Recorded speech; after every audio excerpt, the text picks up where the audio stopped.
دور صحابہ میں بھی جہاں ایک طرف تعمیری کام، مثبت کام کرنے والے اپنی پوری انرجی مثبت اور پازیٹیو کام کے اندر لگا رہے تھے، وہیں پر تخریبی اور نگیٹیو ذہنیت کے لوگ اپنی پوری انرجی ان کو روکنے میں، ان کے راستے میں اڑتھڑے ڈالنے میں، رکاوٹیں ڈالنے کے اندر لگا رہے تھے۔ صحابہ کا زمانہ دیکھیں گے، اللہ کے نبی صلی اللہ علیہ وسلم کے آخر زمانے میں ہی مسیلمہ کذاب، منکرین زکوٰۃ، الحاد، یہ ساری جو آندھیاں تھی، حضرت ابو بکر صدیق رضی اللہ تعالیٰ عنہ کا جیسی دور شروع ہوا، ان سب سے ان کو مقابلہ کرنا پڑا۔ حضرت عمر فاروق رضی اللہ تعالیٰ عنہ کے زمانے میں کم چیلنجز نہیں تھے۔ حضرت عثمان غنی رضی اللہ تعالیٰ عنہ کا زمانہ جب آیا تو ایک طرف حضرت عثمان غنی رضی اللہ تعالیٰ عنہ کا زمانہ وہ تھا جس میں اسلامی فتوحات کا سلسلہ آگے بڑھ رہا تھا، اور دوسری طرف آپ کے مخالفین ابن سبا اور اس کا پورا ٹولہ مدینہ منورہ کے اوپر حملہ کر دیا، اور حضرت عثمان غنی رضی اللہ تعالیٰ عنہ شہید ہو گئے۔ حالات جہاں ایک طرف مثبت کام کرنے والے اپنا کام کر رہے تھے، تو یہ تخریب کار ان کی ٹانگ کھینچنے میں اپنی پوری انرجی لگانے کو ہی اپنے زندگی کا مقصد سمجھ رہے تھے۔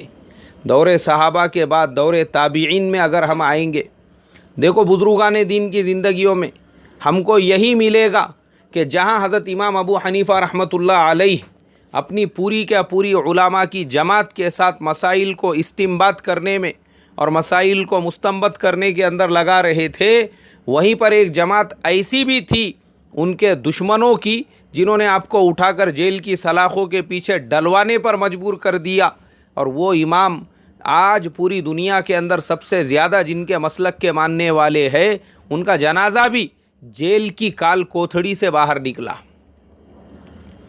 یہ ہر زمانے میں ہوتا آ رہا ہے محترم بزرگوں، ہر زمانے میں ہمارے بزرگان دین، ہمارے اکابرین، ہمارے اسلاف کی سیرت اور ان کی زندگیوں کو اٹھا کر دیکھیں گے تو آپ کو یہی ملے گا کہ کسی بھی زمانے میں جہاں پر وہ کسی تعمیری کام میں لگے ہوئے تھے تو تخریب کاروں نے ان کو آرام اور اطمینان سے بیٹھنے نہیں دیا۔ آئیے ہم ہندوستان آتے ہیں، ہمارے اسلاف کی زندگیوں کو اٹھا کر دیکھتے ہیں تو ہم کو یہی ملے گا کہ ایک طرف اگر سید احمد شہید سر ہندی رحمۃ اللہ علیہ تھے تو دوسری طرف بادشاہ، اس کی فوج، اس کا ظلم و ستم تھا۔ ایک طرف حضرت مولانا قاسم صاحب نانوتوی رحمۃ اللہ علیہ تھے تو دوسری طرف انگریز فوجیں آپ کو گاؤں دیہات ڈھونڈا کرتی تھی، آپ کی جان کے دشمن بنے ہوئے تھے، اس لیے کہ انگریز فوج نے آپ کو گرفتار کرنے کا حکم دے دیا تھا، اس کے باوجود آپ اپنے تعمیری کام کے اندر لگے رہے۔ اسی پر بس نہیں، ہمارے دیگر اکابرین میں حضرت تھانوی رحمۃ اللہ علیہ کون تھے آپ کے مخالفین؟ دیکھو کتابیں اٹھا کر، حضرت گنگوہی رحمۃ اللہ علیہ کون تھے آپ کے مخالفین؟ کفر کے اور زندیقیت کے لوگوں نے فتوے دیے۔ حضرت شیخ الہند رحمۃ اللہ علیہ اور حضرت مولانا حسین احمد مدنی رحمۃ اللہ علیہ، ہم لوگوں کو تو خالی یہ سنایا جاتا ہے ریشمی رومال کی تحریک وہ ناکام ہو گئی، مالٹا کی جیل میں اٹھا کے ڈال دیا گیا، کالا پانی کی سزا ہوئی، اور جنگ آزادی میں اسی طرح کی قربانیاں دی، لیکن ہم لوگوں کو یہ نہیں بتایا جاتا ہے کہ اس زمانے کے اندر تخریب کاروں کی ایک ایسی بھی ٹیم تھی جس نے ان لوگوں کے خلاف کفر کے فتوے دیے تھے۔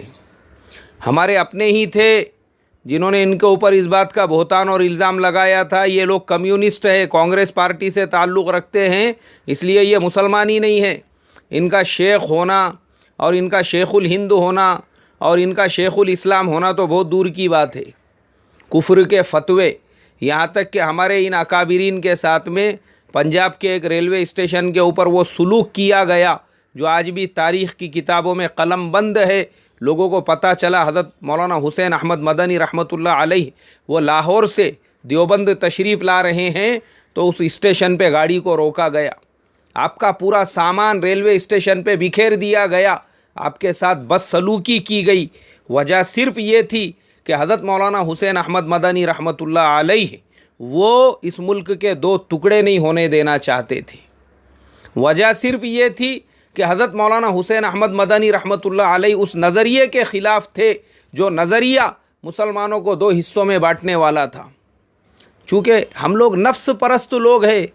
کس نے بول دیا؟ ہمارا جبہ دیکھ کر، ہمارے پیجامے دیکھ کر، ہمارے کپڑے دیکھ کر اور ہمارا خالی ظاہری حلیہ دیکھ کر کہ ہم بہت پکے اور سچے ایمان والے ہیں اور ایمان ہمارے پورے بدن سے ایسے ٹپک رہا ہے. یہ غلط فہمی ہے ہماری.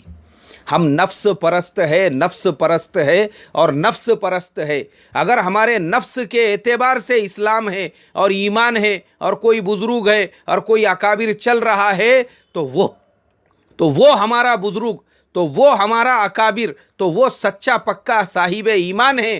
اور اگر ہمارے نفس کے خلاف، کیونکہ ہم قرآن حدیث پہ چلنے والے تھوڑی لوگ ہیں، ہم تو نفس پرست ہے. اگر ہمارے نفس کو زک پہنچ رہی ہے، کوئی چاہے اپنے وقت کا کتنا ہی بڑا اللہ والا ہو، ولی کامل ہو، پھر ہمارے نزدیک اس کا کوئی مقام اور مرتبہ نہیں ہے. وہ ہمارا دشمن ہے. ہم اس کی مخالفت کو ہی اپنے زندگی کا مقصد بنا کر اس کے خلاف زہر اگلنا، اس کے خلاف کیچڑ اچھالنا، اس کی ساری خدمات کو فراموش کر کے کہ اس انسان نے اپنی پوری زندگی دین کی محنت کے لیے لگا دیا، مگر یہ وہ دین تھا جس کی وجہ سے ہمارے اپنے نفس کی جو خواہشات ہے، ہمارے اندر کے شیطان کو تکلیف پہنچ رہی تھی، اس کے لیے ہم اس کے دشمن بنے ہوئے.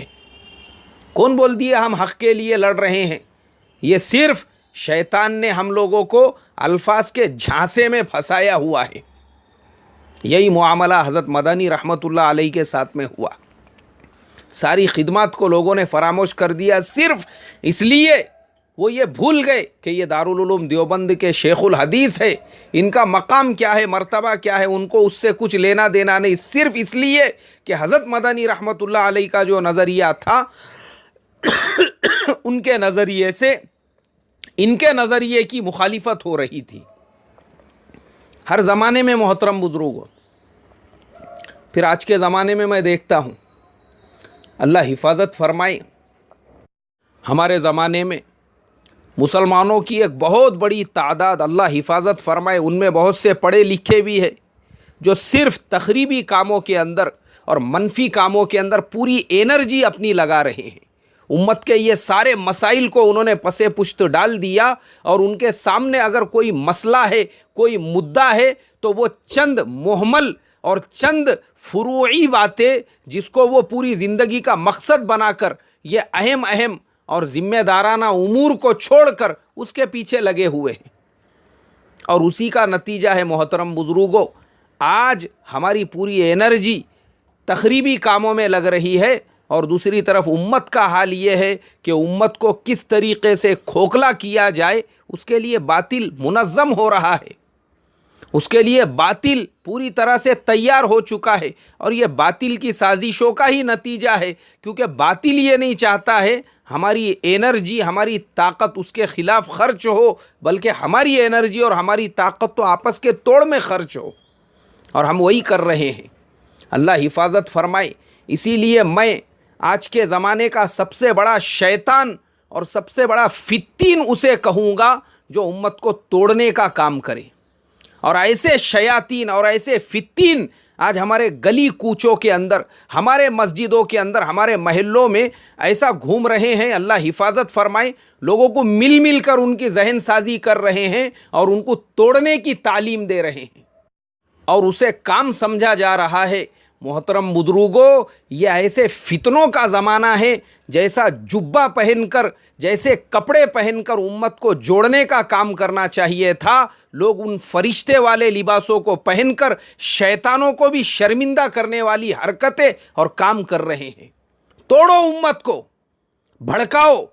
کہیں پر کسی امام کے خلاف مقتدیوں کو بھڑکانے کا کام ہو رہا ہے، کہیں پر کسی صاحب ایمان کے خلاف دوسرے ایمان والوں کو بھڑکانے کا اور فتنے پیدا کرنے کا کام ہو رہا ہے. ایسے فتینوں کو آج کے زمانے کے چلتے پھرتے شیاطین اور جبہ پوش شیاطین کہے تو اس کے اندر مبالغہ اور اس کے اندر غلو نہیں ہوگا. یہ کام ہو رہا ہے ہمارے زمانے کے اندر.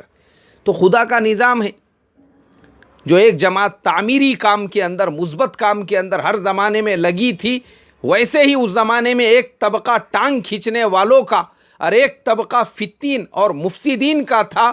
مجھے لگتا ہے آج کا زمانہ وہی ہے. جو کچھ لوگ ایک سوئی کے ساتھ اللہ کے دین کی محنتوں میں لگے ہیں، ویسے ہی ایک طبقہ، وہ چاہے سوشل میڈیا پہ ہو یا پریکٹیکل چل پھر کر جو امت کو توڑنے کا کام کر رہا ہے، یہ وہی طبقہ ہے. اس لیے محترم بزرگوں، اب آپ کو فیصلہ کرنا ہے آپ ان دو طبقوں میں سے کس طبقے کے ساتھ میں ہوں. فتینوں کے ساتھ میں، مفسدین کے ساتھ میں، جبہ پوش شیاطین کے ساتھ میں، یا پھر مصلحین کے ساتھ میں اور ایک سوئی کے ساتھ اپنے آخرت کی فکر کرنے والے طبقے کے ساتھ میں. اللہ اس کا فہم اور سمجھ مجھے اور آپ کو عطا فرما دے. السلام علیکم ورحمۃ اللہ وبرکاتہ.